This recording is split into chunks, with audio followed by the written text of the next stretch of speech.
نحمدہ ونصلی علی رسولہ الکریم، اما بعد، فاعوذ باللہ من الشیطان الرجیم، بسم اللہ الرحمن الرحیم۔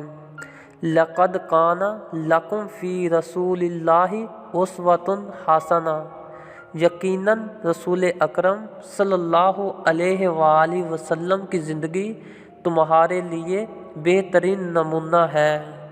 آج ہم ایک ایسا ہی سچا واقعہ بیان کرنے جا رہے ہیں۔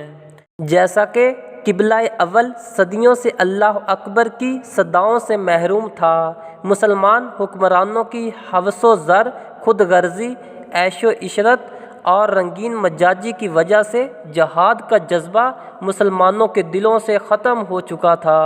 کفر سے ٹکرانے والی شمشیریں نیام میں پری زنگ آلود ہو چکی تھیں۔ مایوسی و ناامیدی کی اس تاریک فضا میں امت مسلمہ کی نگاہیں ایسی قیادت کی منتظر تھیں جو انہیں کفر و باطل کے پنجہ استبداد سے نجات دلا دے۔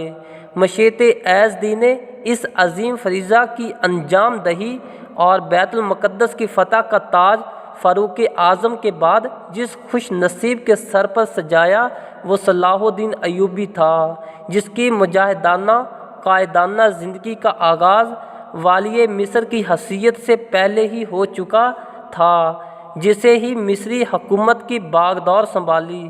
سلطان نے اسی دن عزم کر لیا تھا کہ وہ مسلمانوں کے تمام منتوہہ علاقے بیت المقدس سمیت عیسائیوں سے آزاد کرائے گا۔ چنانچہ مرد مجاہد کے عزم نے یہ معجزہ کر دکھایا۔ سبحان اللہ، سبحان اللہ۔